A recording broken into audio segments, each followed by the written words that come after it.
Oh my god, the Samsung Gear A is finally out! Woohoo! Stop right there, folks, because it's not out yet, nor has the release date been announced. It is just the rumor mill.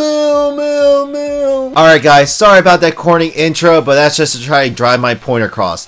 Everything you guys are hearing about the next Samsung Gear device, smartwatch, it's all rumors right now. It's just a rumor mill. Yes, some of them are based off of certain facts, like Samsung has patented a circle design smartwatch. So that's a definite. And in my mind too, I kind of thought that they would go that route just because many of their main competitors, not just Apple, but LG and Huawei and Motorola are going that route too, and looks like their sales have been well. So it's only natural that Samsung would also follow suit and make a design of their own.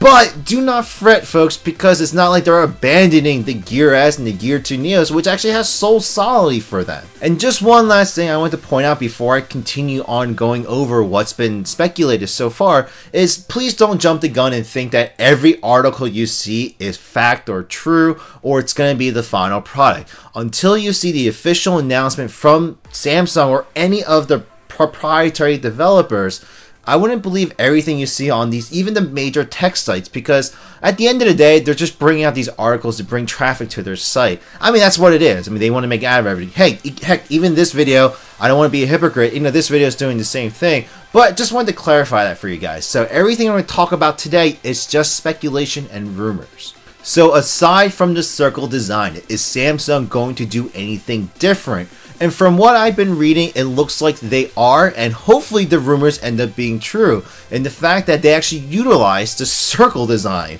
And I don't mean just adjusting the screen to accommodate the circle screen like the Android Wear did. I'm actually talking about utilizing the circle space and adding extra functionality to it. So I'm going to post some images here that have been supposedly leaked by Samsung to show what functionality the watch will have. And their philosophy is pretty much going along the same lines as their Edge screens, like the S6 Edge and the Note Edge. I mean, yes, many people can say that it's just aesthetically pleasing, it's just for show, but they actually have some extra functions built into it. So if they follow the same trend, they might actually have an Edge display on the circular watch, which would be a cool thing because that's a round glass that's curved in, and that will actually allow you to swipe left and right, up and down on the screen to bring out different shortcut menus and stuff like you would on the Gear and the Gear S. But a cool function that they may add is actually color coding it. So you can actually look at your watch and see, like, let's say a notification pops up. So like the S6 Edge, you can go ahead and create 5 favorite contacts with associated colors. So when you receive a call or text from them,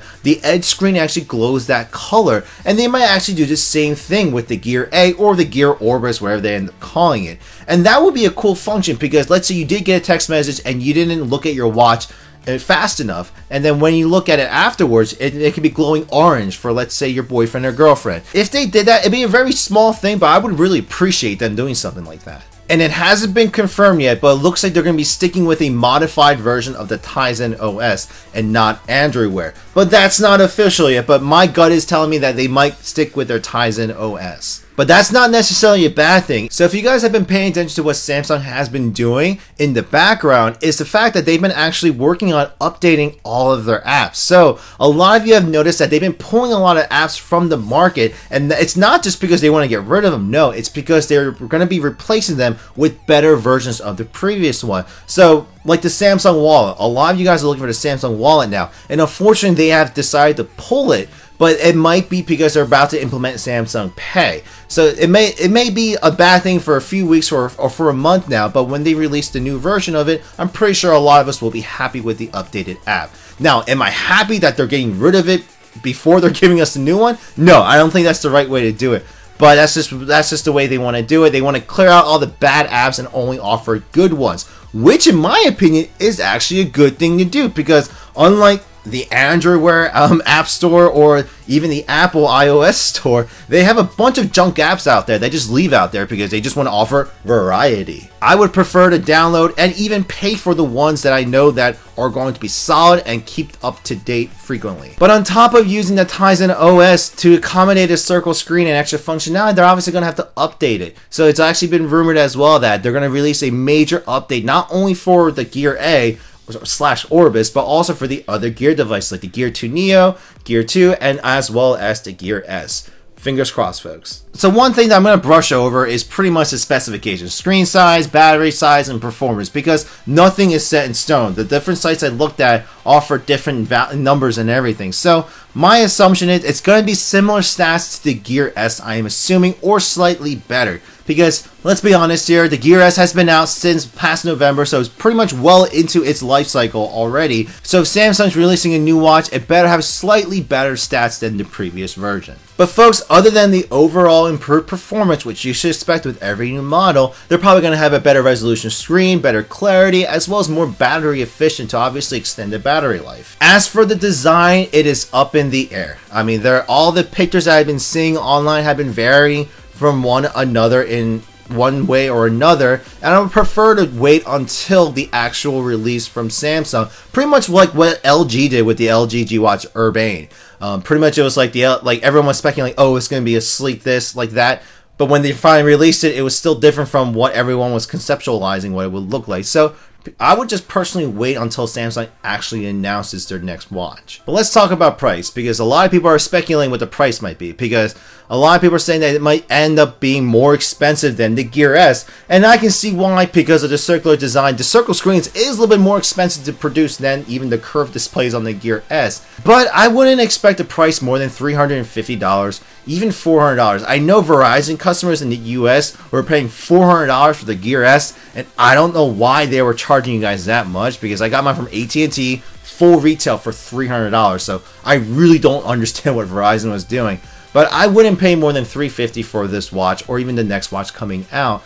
But a lot of people are saying as well too, though, because if they omit the standalone function, and yes, for those of you who are watching my videos for the first time and don't even know about the Samsung Gear S, the Gear S has a standalone function where you can go ahead and put in a SIM card.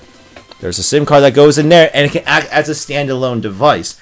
So if they omit that from the Gear A/Orbis, then people should expect the price around $200 to $300, because that is a pretty big component that goes into the Gear S. Now, in terms of built-in memory, because most of the watches seem to now come out with about 4 gigabytes of internal storage, maybe we can hope at least that much or possibly more, because if Samsung is learning anything from pretty much the current Gear S and Gear 2 owners, is that they're actually utilizing the internal memory space to use the watch as a standalone device when they go work out or run errands, and they want to listen to music through their Bluetooth headphones without a need of carrying their phones around. So hopefully, fingers crossed, they add at least another 2 gigs or 4 gigs and double it to 8 gigabytes total. So folks, that's pretty much all the important stuff that I got from all these articles and these rumor mills and stuff. So be on the lookout for when Samsung actually announces the product, and I'll give an actual first impressions of what I think about the device. But before I close, Gear S owners, don't worry. I don't think they've given up on the curved rectangle design.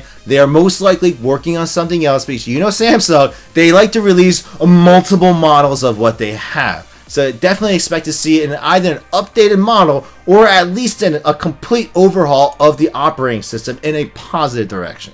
Well guys, I hope you enjoyed my very first rumor mill type episode. So if you'd like to see more, or like to leave a comment on how you liked it or disliked it, please go ahead and leave a comment down below in the comment section, as well as leave a thumbs up or a thumbs down letting me know if you liked or disliked this topic. Also, if you haven't already done so, please go ahead and hit that subscribe button for more future videos, as well as check out my older content that I've done on my channel. But as always, I hope to see you guys in the next video. Take care. All the sides is going to go back and forth, back and forth, back and forth, back and forth, back and forth. What's next? Let's do the scissors. We are going to do the sharp end of the scissors. The very sharp end. And just scratch it back and forth. And just glides over that smooth surface so well. And look at that. Still no scratches. It's just my oil off my fingers. Oh, let's move up the sharpness grade, shall we? Let's get the kitchen. Well, this is like more of a steak cut. And just gliding, go back and forth, scratch side to side, side to side, side to side. I'm scabbing at it, side to side, side to side. And it's